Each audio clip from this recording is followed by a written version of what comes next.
السلام عليكم متابعينا في كل مكان، متابعين قناة استورد سيارتك بنفسك. فيديو جديد من فيديوهاتنا هرد بيه على استفسار بيجيلي كتير جدا.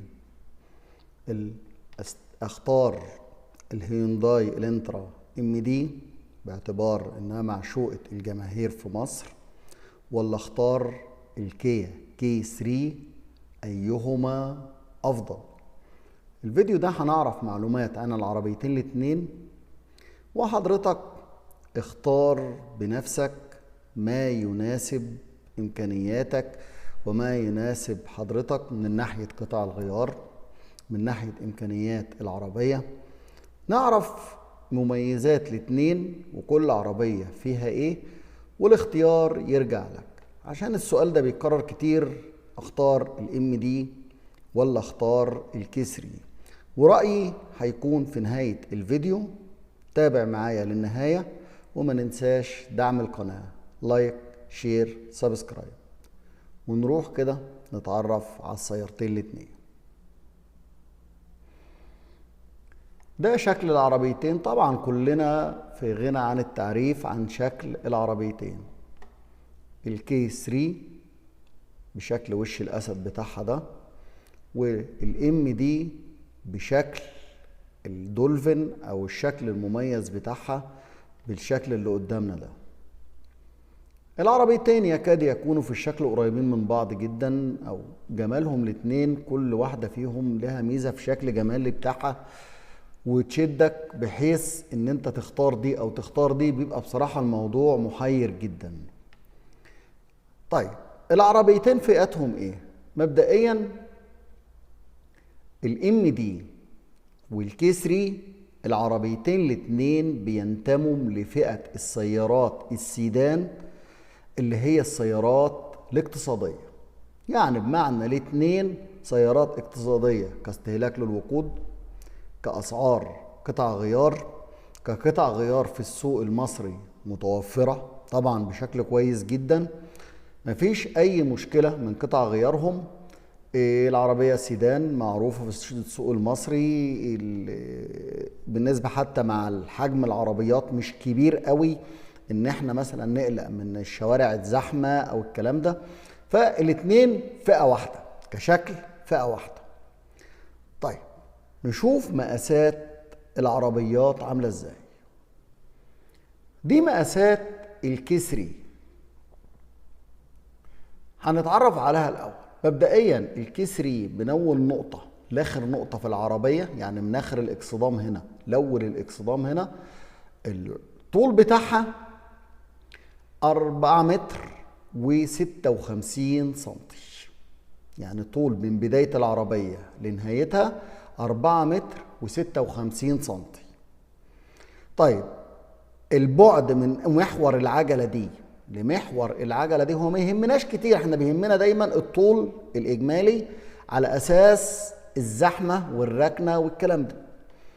هنلاقي 2 متر 70 اللي هو الفرق بين محور العجلة دي ومحور العجلة دي. طيب عرض الكسري عامل ايه؟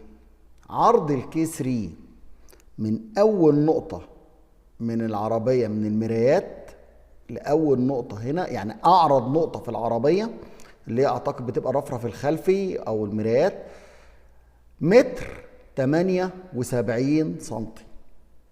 كلنا بندور دايما ان العرض يكون مناسب عشان برضو التحرك في الزحمه. العرض بقى من اول العربيه من ده من محور الكاوتش ده لمحور الكاوتش ده 1.55 سنتي و7 مللي. تمام. ده نفس الكلام من ناحيه الخلف، تقريبا متر 57 سنتي، زي ده حوالي 2 سنتي من الخلف، طبعا نتيجه الشفه اللي هي بتاع رفرف الخلف ده. طيب نروح كده نشوف الام دي ابعادها ايه، هل اطول هل اقصر؟ لسه هنشوف. هنا البعد من اول نقطة لاول نقطة 4 متر 55 سنتي. طب نرجع للتانية كده، 4 متر 560، يعني دي فرق تقريبا الفرق مش كتير في الطول، يعني تقريبا الطول بتاعهم قريب من بعض. دي 56 التانية 55، يعني الفرق مش كبير من اول نقطة لاخر نقطة. البعد المحوري بين العجل هتلاقيه هنا زي هنا، دي 2 متر 70 ودي 2 متر 70. طيب العرض هنا بالنسبة للإلنترا متر و56 سنتي و4 ملي، ده اللي هو البعد من محور العجلات. الإجمالي متر 77 سنتي ونص. يعني نبص للإلنترا متر 77 سنتي ونص، ده أول بعد. طب التانية كانت كام؟ متر 78 سنتي اللي هو أبعد بعد. برضو الفروق مش كتيرة بين العربيتين الاتنين كأبعاد. الارتفاع هنا متر 445 تمام، يعني متر 44 سنتي ونص. معذرة، الارتفاع هنا متر و44 سنتي ونص، يعني تقريبا الارتفاع بتاع العربيتين الاتنين واحد. ابعاد العربيتين تكاد تكون مفيش فروق كتير ما بينهم، يعني كفروق في بعد العربيات مفيش. يعني معنى اصح من على الطرق مش هتفرق معايا كتير لو انا ركبت كسري او ركبت هيونداي الانترا ام دي بالنسبه للابعاد، بالنسبه للعربيتين اللي هي الابعاد الفنيه. طيب ايه اللي بعد كده؟ الشنطه، ايهما الشنطه بتاعته اوسع؟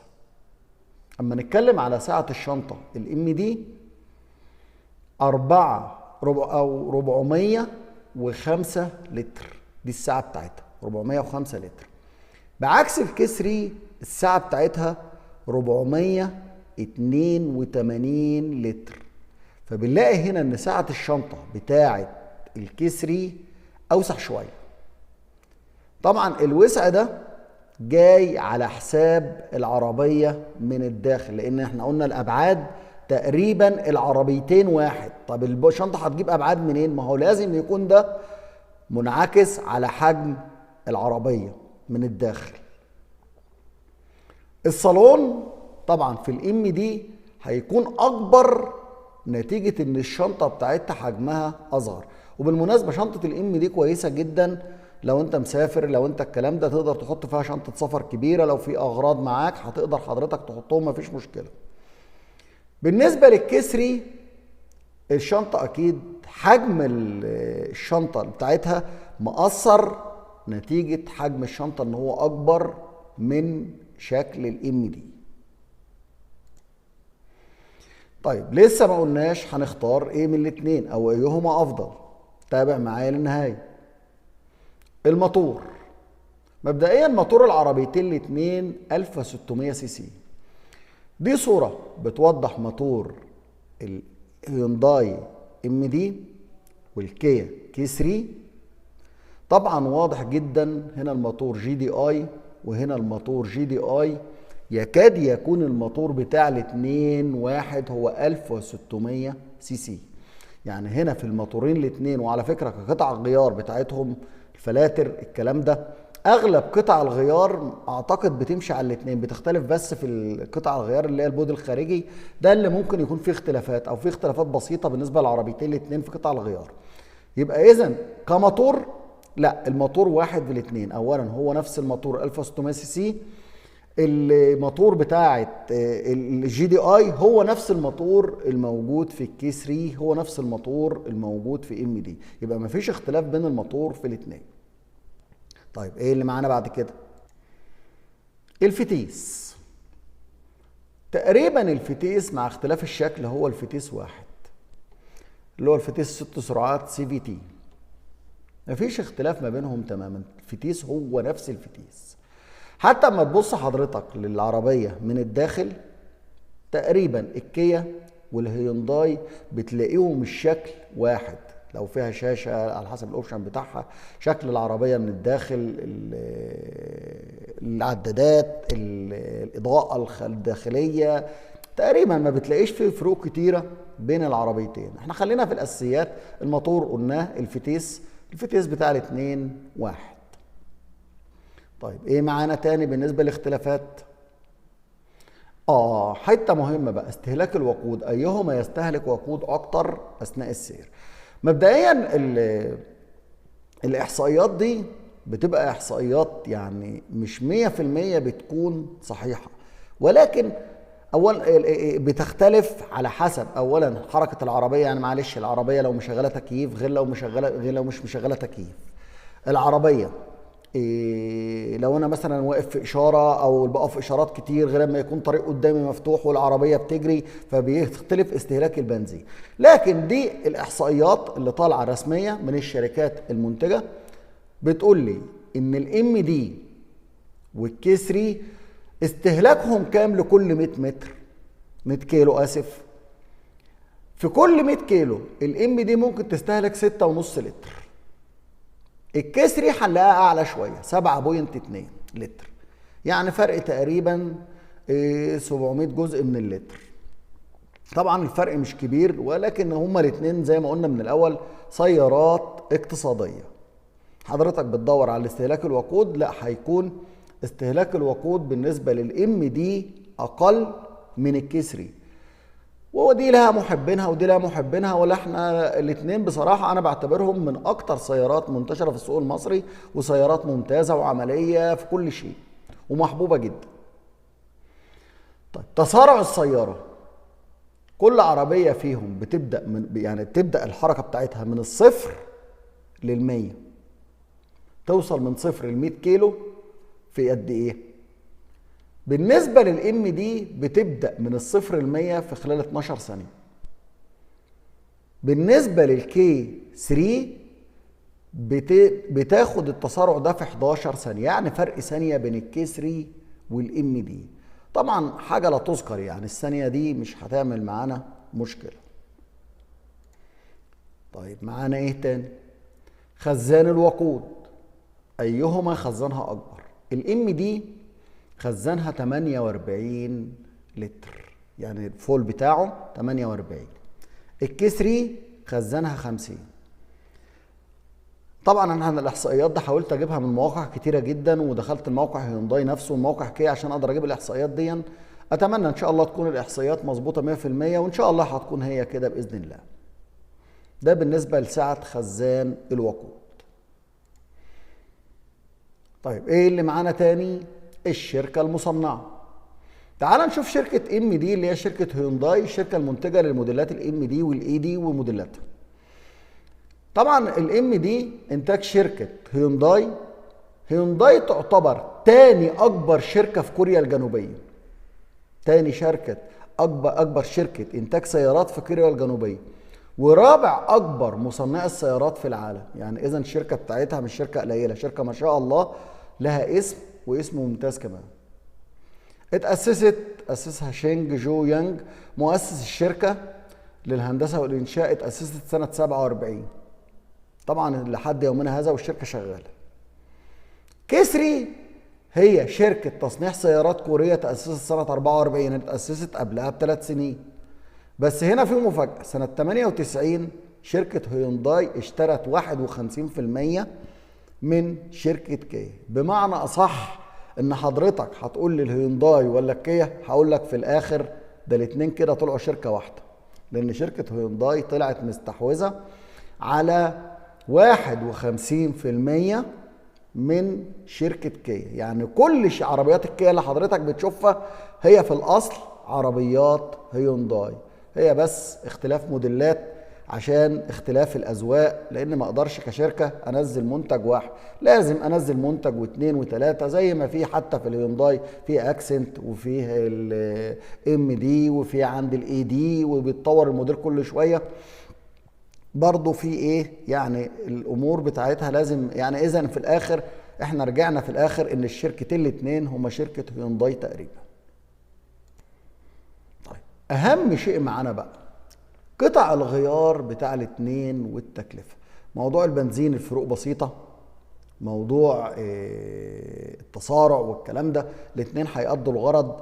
الجنوط حتى بتلاقي الاثنين بينزلوا بجنط 16، جنط ممكن تغيره ب 17، ممكن تلاقيهم 15 عادي. انت ممكن توصل الكيا والهيونداي يركب لهم لحد جنط 17 مفيش مشكله. في الصيانه بالنسبه للورش، اغلب الورش حافظين الهيونداي والكيا الاثنين معروفين كويس جدا. بالنسبه حتى للسمكره وش يعني هو شكل الهيونداي معقد شويه مع السمكره والكلام ده، ممكن بيبقى فيه بيحتاج لشغل اكتر، بس عادي متوفر برضو الصيانه بتاعته. لو حضرتك عطلت في اي مكان سهل جدا ان اي ميكانيكي ان يشوف لك العربيه ان فاهم فيها، بعكس مثلا عربيات كتيره. مثلا يعني في عربيات زي لا داعي لذكر موديلات، في عربيه بيبقى مشكلتك الاساسيه معاها ان انت ممكن العربيه كويسه جدا ولكن قطع الغيار مش متوفره، او الميكانيكي مش فاهم فيها، او الميكانيكيه في منطقتك ما انتش فاهم فيهم.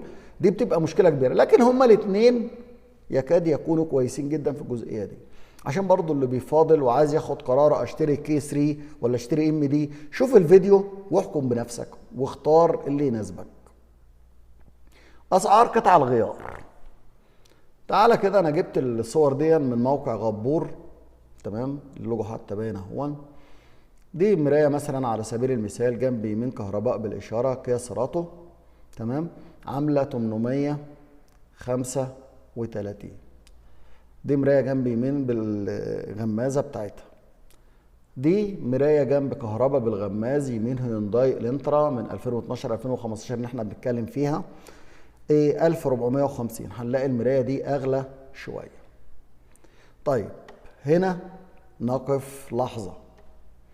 في الجديد ممكن الاقي الام دي قطع غيارها غاليه شويه، ولكن الام دي بتتميز بميزه حلوه قوي، توفر قطع غيار بتاعتها في المستعمل. واظن الناس اللي شغاله في العربيات يعني يرد عليا في الجزئيه دي، لو انا برضو في خطا عندي يا ريت تكتبوا لي في التعليقات لو في غلط. في كل حته في مصر دلوقتي موجود عربيات اللي هي التقطيع، اللي هي قطع غيار المستعمل، ان عربيات جايه حوادث بتبقى فيها اجزاء سليمه. حضرتك عايز مرايه بتروح له تقول له مثلا فك لي مرايه من عربيه تكون من دول.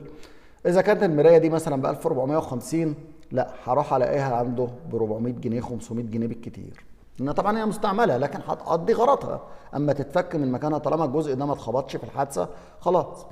التقطيع مالي مصر، مالي اماكن كتيره جدا. انا مثلا عندي في المنوفيه في اماكن كتيره معروفه، اكيد في كل المحافظات موجود عندك الاماكن اللي بتقطع. وحتى لو انت مش موجود في المحافظات عندك، اظن كلنا نقدر نروح القاهره في الحرفيين والمناطق دي، هتلاقي في المستعمل هتلاقي قطع الغيار متوفر، يعني المستعمل هتلاقيه ارخص كتير. ودي بتدي ميزه للعربيه الام دي، ان قطع غيارها في المستعمل كتير، بعكس الكسري من الشكل بتاعها جديد شويه فما لحقش يتوفر قوي في قطع الغيار. ودايما بنقول في اي عربيه دور على قطع الغيار قبل ما تشتري العربيه. دور على على العربيه اللي قطع غيارها متوفره في كل مكان، بحيث ما تتعبش وانت بتدور. انت ممكن قطعه غيار تلففك مسافات على ما تلاقيها. وهنا انا بقول دايما لوجهه النظر الكيا الهيونداي اكتر في قطع الغيار وتوفر احسن. طيب ده بقى انا قعدت ادور عليه، يعني انا عرضت بتاع الكيا ده انا قعدت ادور عليه على مواقع ان الاقي الفانوس بتاع الكيا. انا ده حتى مش الموديل اللي انا بتكلم عليه، ده مكتوب من 2010 2014، وهل هو شكله حتى غريب يعني. لقيته 3350. انا طبعا مش موجود في مصر معذره، فانا مش قادر اروح لكم محلات قطع الغيار ان انا اجيب الاسعار فعليا. كان نفسي ابقى موجود واروح اجيب الاسعار دي من قلب اماكنها فعلا، انا اعتمدت بس على مواقع النت. ولكن اللي انا بقول لك ده انا متاكد منه فعلا ان قطع الغيار الكيا بتبقى يعني صعبه شويه. لقيت الفانوس ده ثمنه 3350، لا داعي لذكر الموقع. ده فانوس الكيا، ومش الكيا الفئه اللي بتكلم فيها. ده فانوس الهيونداي 3250. ده الفانوس الخلفي شمال والفانوس الخلفي يمين. زي ما قلت ان الهيونداي بتتميز بالميزه ان ممكن تلاقي قطع غيارها في اي مكان وفي اي وقت. ان في المستعمل اليوزد هنا في ميزه حلوه قوي، ان ممكن الاقي السعر مثلا الطقم الفوانيس ده لو هنا ب 3200 ولا 3300 زي ما هو هنا، لا في الاماكن اللي زي دي في المستعمل هتلاقي ممكن يوصل للنص الثمن، ممكن اقل من النص كمان، والناس عارفه الكلام ده اللي بتشتغل في العربيات. برضه انا ما خدتش الكلام برضه كله، وحاولت برضه ادخل على مواقع بالنسبه لقطع الغيار اهيا. مثلا الانترا، خلينا، لا انا عايز الانترا ام دي. ده موقع اهو بسيط انا لقيته، تقريبا الموقع ده برعايه غبور اللي هو الوكيل اللي في مصر. طبعا كلنا عارفين ان غبور هو اللي واخد الوكاله للعربيات اللي بالنسبه للهيونداي بالذات. هناخد الفئه دي اللي هي 2011 2015 اللي هو الشكل اللي انا كنت بتكلم فيه يعني. مثلا قطع الغيار بتاعتهم، خلينا اهم جزء بيقابلني مثلا قطع الغيار. طبعا قطع الغيار اسعارها هنا هي حساس اكسجين، طبعا هو جاب لي حاجات كتيره جدا غير بتاعتها. مثلا على سبيل المثال زي ما قلت لك في الميكانيكا، الفلتر زيت كيا هيونداي ده مثلا واحد بتاعهم الاثنين، تمام. مثلا بلية عجل دي زي ما قلت لكم يا منى في البدايه ان تقريبا في حاجات مشتركه بين الاثنين، لان هي في الاخر احنا قلنا ان الشركه واحده. بص هنا مثلا فلتر هواء كيا سيراتو كي 3 الانترا ام دي واحد لاثنين، مفيش اختلاف ما بينهم. تكييف هواء مثلا الانترا ام دي 2014 كيا سيراتو، تمام. فانوس خلف شمال بقى برضه خلي بالك في اختلاف في السعر، هو نفس الموقع اللي كنت جايب منه فيه مثلا هنا 1150، ده مثلا ممكن تكون الخامه مختلفه. احنا يعني احنا حاولنا نجيب ايه الاسعار مع بعض ايه يعني. دي مثلا دي مثلا المرايات الجنب اللي انا مثلا قلنا يعني الانترا من 2012 2015 دي ارخص كتير من الثانيه. دي مثلا بالغمازات 1450. حضرتك القطع الغيار زي ما قلت انا، بس انا عايز اوريك ان ايه في حاجات مشتركه بين الاثنين، بالاضافه لان الهيونداي اما تبص على الموقع كده لاحظ هتلاقي كلمه هيونداي بتتكرر اكتر من كده. لو انت خدت مثلا قطع الغيار الكيا مثلا على الموقع هنا، ده انا خدته كمثال معايا، بصراحه لقيت الموضوع على الموقع صعب جدا. يعني انا عايز مثلا دلوقتي اخلله الماركه كيا واخلله الموديل اللي هو سيراتو، طبعا مصر ما بيسموهاش كي 3 بيسموها سيراتو، من مثلا من 2014 ل 2018 ونعمل تطبيق كده، هتلاقي اغلب البحث يعني قليل. لو جينا مثلا حتى مثلا للاجزاء الخارجيه مثلا هنا اللي هي اكتر حاجه بتبقى عرضه للتغيير، ده فانوس ده رفرف ده الكلام ده، هتلاقي الحاجه الموجوده هنا قليله. انا هو مثلا بالاشاره رفرف الفانوس حتى هنا ما لقيتش، مش عارف الفانوس ده تقريبا بتاعها ولا مش بتاعها، لانه هو بيقول لي مرسيدس. هل ده فانوس الكيا؟ لو السعر ده ما شاء الله 8700 قارنه بالتاني العمليه كبيره قوي فرق السعر. وهل ده فانوسها؟ انا شاك ان هو فانوسها اصلا، هو كاتب حتى مرسيدس، يعني الموقع مديني ان هو مرسيدس، فطبعا واضح ان هو مش بتاعها اساسا. والدليل حتى ان هو هنا جاب حاجات مثلا ده دايولانوس مثلا، يعني هل ده يركب مع الكيا؟ ما اعتقد لا. يبقى اذا حضرتك احنا كقطع غيار في السوق المصري يعني بالكلام اللي الموقع ده بيقوله، اعتقد ان الكيا قطع غيارها عزيزه شويه، وفي المستعمل هتكون عزيزه اكتر وهتكون قليله اكتر. في النهايه العربيتين انا قلت هقول في النهايه كرأي شخصي، انا في رأيي دايما ان الهيونداي ام دي عمليه اكتر من الكيا كي 3 كقطع غيار والكلام ده. احنا قلنا من البدايه مفيش غبار على الاثنين، عربيتين جمال جدا بالنسبه للسوق المصري وشغالين كويس. لكن لو انا بفاضل بين الاثنين كحركه، الهيونداي اولا اوسع من الداخل، دي ميزه كويسه جدا لو انت مثلا معاك اسره، تمام. طبعا بعكس الكيا موضوع الشنطه ان هي بتاع الهيونداي قليله، لا انا مش هحتاج الشنطه كتير. الشنطه دي ممكن لو انا مسافر بحتاجها يا اخي يوم ما تغلب، يعني اقول لك ايه، ركب شبكه على العربيه من فوق لو انت يعني معاك شيل كتيره، ركب شبكه على العربيه من فوق لكن تخلي مساحه من العربيه من تحت، تمام. كعربيه اوسع، كاستهلاك بنزين بتكون اقل. الحاجه الاهم والاكتر اللي بتخليني احبذ الهيونداي دايما قطع الغيار رقم واحد، واؤكد على كلمه قطع الغيار دي بدل المره 10، لان قطع الغيار العربية ممكن تقف معاك بالاسابيع على قطعة غيار. الحاجة التانية الميكانيكية، اعتقد اللي في الجمهورية من اسكندرية لأسوان كله حافظ الام دي كعربية. يعني حضرتك لو عطلت بعربيتك في اي مكان، لو ماشي في اي مكان اللي احتجت مثلا صيانة للعربية، وده وارد مع اي واحد فينا، هتلاقي اي ميكانيكي او اي صنايعي هيقدر يخلي لك العربية ترجع تاني لو في اي مشكلة فيها. مش هتحتاج ان انت تروح مثلا مراكز متخصصة او الكلام ده. يبقى عندي فيه كده كذا حاجة بتعزز الام دي، زي ما قلنا قطع الغيار، زي ما قلنا باستهلاك البنزين، زي ما قلنا اتساع العربية من الداخل، كحجم العربية برضو اتزان. هو في كلام على ان الكيا في الاتزان على الطريق اكتر شوية بس مش كتير، يعني الاتزان بتاع الهيونداي برضو مش وحش، هتقضي غرضها وزيادة.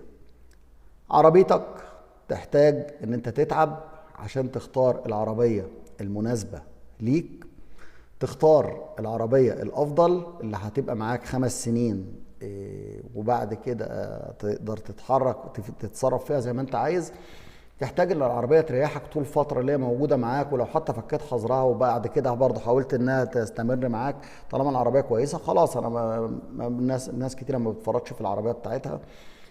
تحتاج ان انت تتعب عشان تدور على عربيتك، ودي فكرة الجروب، نساعد بعض. استورد سيارتك بنفسك. اتمنى انه يكون الفيديو مفيد ورديت فيه على الكثير من الاسئله.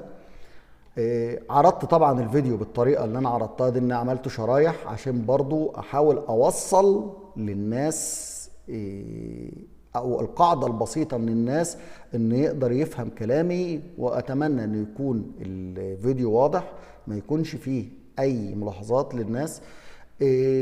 اي استفسارات انا معاكم على الخاص دايما، مفيش اي مشكله خالص بالنسبه لي. بنحاول نرد على الاستفسارات ان شاء الله باستمرار على قد ما نقدر، واتمنى ان الاستفسارات تكون بناءه، بس ما يكونش الاستفسارات في حاجات احنا قلناها على الفيديوهات بعد كده.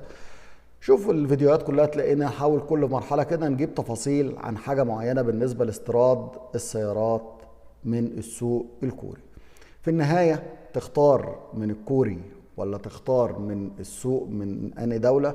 احنا اتكلمنا في الموضوع ده اكتر من مرة. العربيات الكوري اكتر اوبشن، اكتر وسائل امان، انتاج بيبقى افضل كتير غير المنتج اللي بينزل للخليج او للدول العربية بالكامل. اللي بينزل للسوق الكوري طبعا مختلف، والناس كلها عارفة الكلام ده، مواصفات اوروبية. تمام. انت بتختار من السوق الكوري، وده افضل لك. اتمنى دعم القناة، لايك والشير والسبسكرايب.